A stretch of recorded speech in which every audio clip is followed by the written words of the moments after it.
Hello, hello, hello. You're returning into another episode of The Wunderkind Show.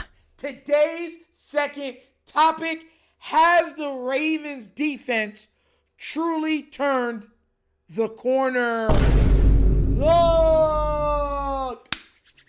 Guys, I want y'all to understand where I'm coming from when I say this. This is not hate. I need y'all to understand where my mindset is. The Baltimore Ravens have been playing much better than they did at the beginning of the year. The defense is making plays. They're actually sacking the quarterback. They're actually making turnovers. Having said all that, having said all those great ways to describe the defense thus far, this defense still has a long way to go. And I want to show you something real quick, right? Check this out. Right now, this is the Baltimore Ravens defense, statistically speaking. Okay? I want y'all to see this so you can make out, right? The first 5 games of the year, they were giving up an average of 35.4 points a game. 74 total QBR from their quarterbacks, and only had 2 turnovers during that time. You understand? The last 4 games, points per game has been cut by more than half, right? QBR is down to 37, which is crazy to even think about. And we've had 8 turnovers. 8 of them things. Now, I'm showing this big thing so you can see where we're coming from, so I can break it down properly. Right? So now you're seeing what I needed you to see. For context purposes, we faced J.J. McCarthy, Tua Tagovailoa, Caleb Williams. Sorry about that, guys. The names, sometimes the names kind of be like in my head. Right? Those are the guys we have faced since. So it's not as if, you know what I'm saying? And then, of course, you have Matthew Stafford, which has been top 3 in MVP voting this year. But he missed a lot of throws that game. And you could blame that on the defense. When I watched the game, I blamed it more on him just making mistakes. Those have been the quarterbacks. One really good quarterback, and the rest have been at or bad. For context purposes, I give you the full spectrum of, what we're talking about. Guys, here's the thing.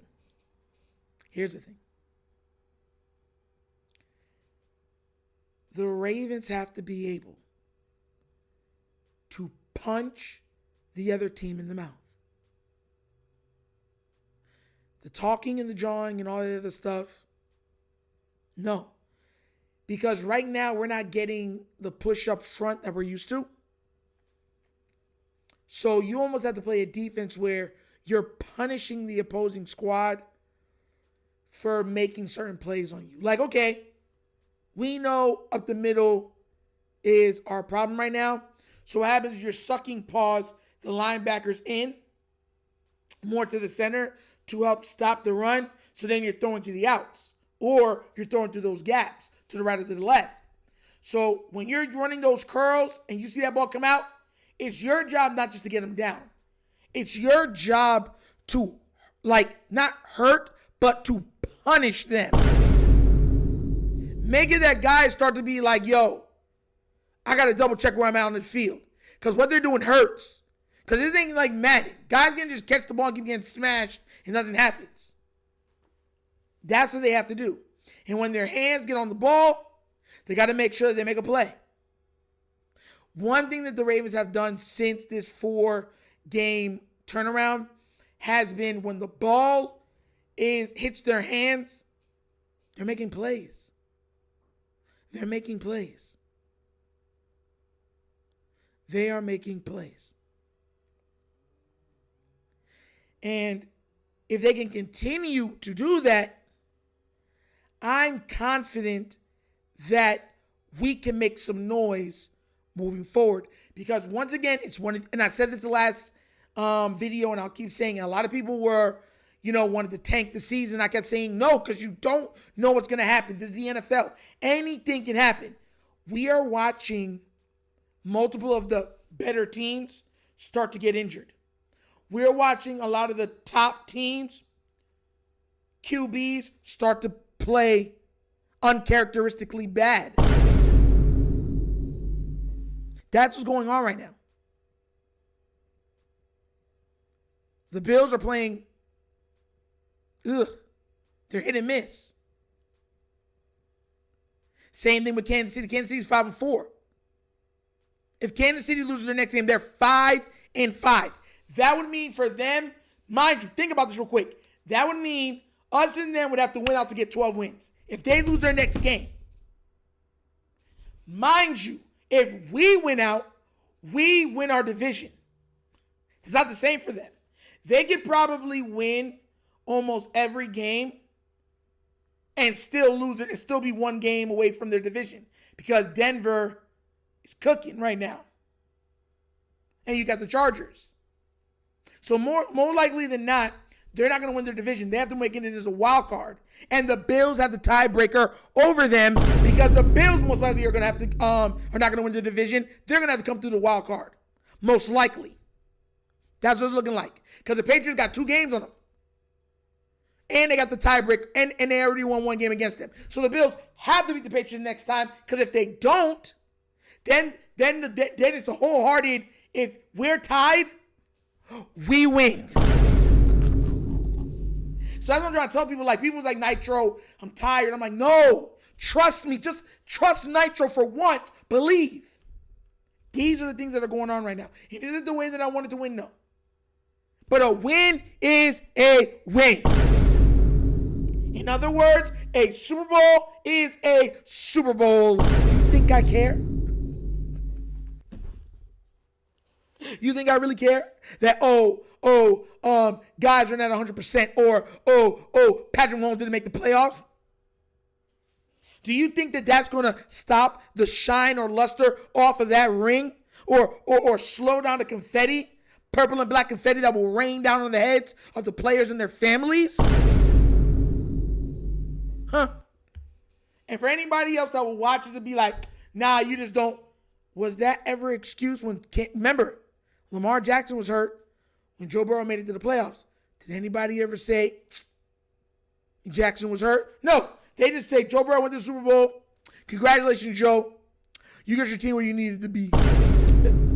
So you think that I would care if the shoe was on the other foot? Not at all. Not at all. Now, we're going to keep doing hate watches and stuff like that because, of course, the Steelers keep losing. We could if we beat the Steelers twice and they keep on the trajectory where they're like winning one, losing one, stuff like that, we got the division. Division's ours. Because mind you, Cincinnati, I believe, are 1 game up on them now. We're 1 game up on Cincinnati.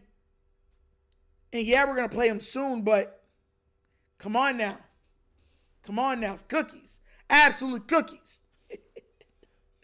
Got to see how this plays out. But what do you guys think? Do you think the defense has made strides to get better? Do you think they've turned have they turned over a new leaf? Or have they turned the corner into being an elite defense? Or do you say, well, it's all been bad quarterbacks and our offense, and turns out there's still so many deficiencies on the team? Let me know what you think down in the comment section, please, all right?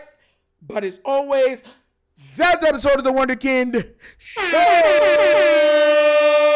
Thank you for watching. And now we get down, we have fun, we laugh. Whatever we talk about, we're doing what? Facts and truth.